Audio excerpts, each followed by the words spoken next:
আসসালামু আলাইকুম সম্মানিত ভিউয়ার্স, এটা হলো আমার নতুন ফেসবুক আইডি। এটা আমার বিজনেসের নাম দিয়ে ম্যান পাওয়ার সাপ্লাই। তো এটা আজকে আসছিলাম বৃহস্পতিবার, আজকে জরুরি একটা মিটিংয়ের জন্য আমরা আসছিলাম জেদ্দাতে একটা অফিসে। মিটিং শেষ করে আমরা এই রাস্তায় যাইতেছি। এটা হলো জেদ্দা এয়ারপোর্টের রাস্তা, আপনারা দেখতে পারতেছেন।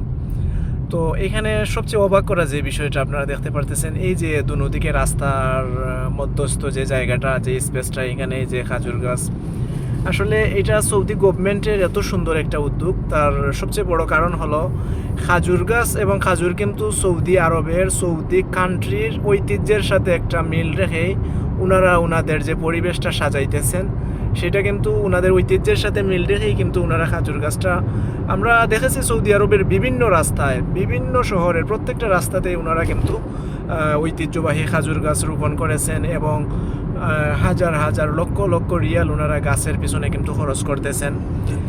তো আজকে আসছিলাম এখানে জরুরি একটা মিটিংটা শেষ হয়েছে কিছুক্ষণ আগে। আমরা দুপুরের খাওয়া দাওয়া করছি, খাওয়া দাওয়া করার পরে এখন আমরা যাইতেছি, আমরা আমাদের অন্য একটা প্রজেক্টে যাইতেছি, এই যে জেদ্দা সিআরসিসি এয়ারপোর্টের যে প্রজেক্ট।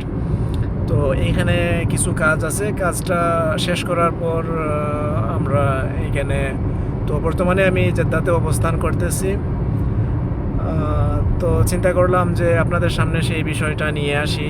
এই দেখেন, আসলে এই যে সৌদি আরবের যে রাস্তাঘাটগুলা এবং এই যে বৃক্ষ, তরুণলতা এবং গাছ, আসলে এত ভালো লাগে এবং এত মনোমুগ্ধকর পরিবেশ, এগুলো আসলে আপনারা না দেখলে বুঝবেন না। তো বিশেষ করে আমাদের ভিউয়ার্স, ফলোয়ার্স যারা বাংলাদেশে আছেন, আপনাদেরকে টার্গেট করেই মূলত এই দৃশ্যগুলো উপস্থাপন করা এবং আপনাদের সামনে নিয়ে আসা এই ভিডিওগুলো। আশা করি আমরা বুঝাইতে পারছি আসলে সৌদি আরবের যে পরিবেশ, মানে এই বিগত 100 বছরে কতটা পরিবর্তন হয়েছে এবং কতটা উন্নতর দিকে গিয়েছে, সেটা আপনারা যদি না দেখেন তাহলে বিশ্বাস করবেন না। তো এইখানে এই দেখেন রাস্তার এইদিকে, আসলে যেদিকেই চোখ যায় সেদিকেই কিন্তু দেখার মতো বিষয়। এই যে আপনারা দেখতে পারতেছেন।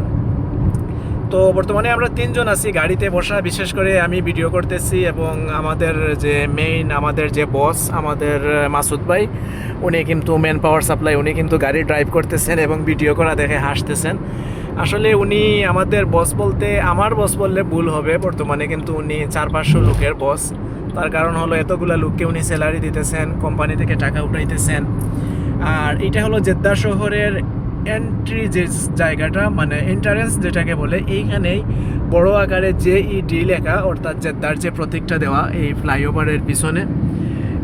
এই দেখেন ফ্লাইওভারের পিছনে জেদ্দার যে জেইডি 3টা লেটার এখানে সৌদি গভর্নমেন্ট রেখেছেন জেদ্দার নিদর্শন বা প্রতীক হিসাবে। তো এটা আসলে মূলত জেদ্দার নামটাকেই বহন করে এই 3টা লেটার দেওয়া হয়েছে। আসলে সবচেয়ে অবাক করা বিষয়টা হলো, আপনারা আমার ক্যামেরাতে দেখতে পারতেছেন, আমাদের যেদিকে চোখ যায় সেদিকেই কিন্তু মনোমুগ্ধকর পরিবেশ, মন জুড়ালু, চোখ জুড়ালু পরিবেশ। আসলে এগুলা বোঝা যায়, দেখে মনে হয় প্রত্যেকটা জিনিস একটা হাতে গড়া, মানে যে কোনো একজন এগুলাকে মডিফাই করেছেন এবং গড়েছেন। তো সৌদি কান্ট্রিটা আসলে ইদানিং এত পরিমাণ উন্নতির দিকে যাইতেছে। ইতিমধ্যে আমরা জানি সৌদি আরবের যে নিয়ম সিটি বা সৌদি আরবের যে বিশ্বকাপ ফুটবল, এছাড়াও আরও অন্যান্য অনেকগুলা মেগা প্রকল্প আছে, মেগা প্রজেক্ট, যেগুলো সৌদি গভর্নমেন্ট দুঃসাহসিকতার পরিচয় দিয়েছেন এবং এই প্রকল্পগুলো হাতে নিয়েছেন।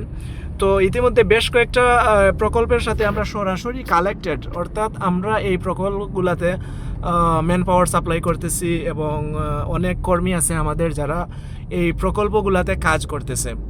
তো চিন্তা করলাম এই দৃশ্য বা এই যে বিষয়গুলো, এই বিষয়গুলাই আমি আমাদের বাংলাদেশি ভাইদের সাথে তুলে ধরতে চাই, এবং মূলত আপনাদের মাঝে, আপনাদের সাথে বিষয়গুলো শেয়ার করার চিন্তাধারা নিয়েই কিন্তু ভিডিও নিয়ে আসা। তো ইতিমধ্যে আপনারা দেখছেন ভিডিও আসলে অনেক লং হয়ে যাইতেছে। ইনশাল্লাহ আপনারা সবাই ভালো থাকবেন, এবং পরবর্তীতে দেখা হবে নতুন কোনো টপিক নিয়ে, নতুন কোনো ভিডিওতে। এবং পরিশেষে আরেকবার আমরা দেখতে চাই আমাদের মাসুদ ভাইকে। এই দেখেন, আপনারা চিনে রাখেন, উনি কিন্তু জেদ্দা এবং দাম্মামের বিশিষ্ট একজন সাপ্লায়ার, ম্যান পাওয়ার সাপ্লাই। তো যে কোনো প্রয়োজনে আপনারা ওনার সাথে যোগাযোগ করতে পারেন, এবং এইটা হলো ওনার নতুন পেজ, নতুন আইডি, এটা আজকেই উনি চালু করেছেন।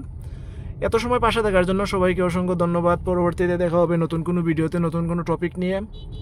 ততক্ষণ পর্যন্ত আপনারা ভালো থাকবেন, সুস্থ থাকবেন, সুন্দর থাকবেন। আল্লাহ হাফেজ, আসসালামু আলাইকুম।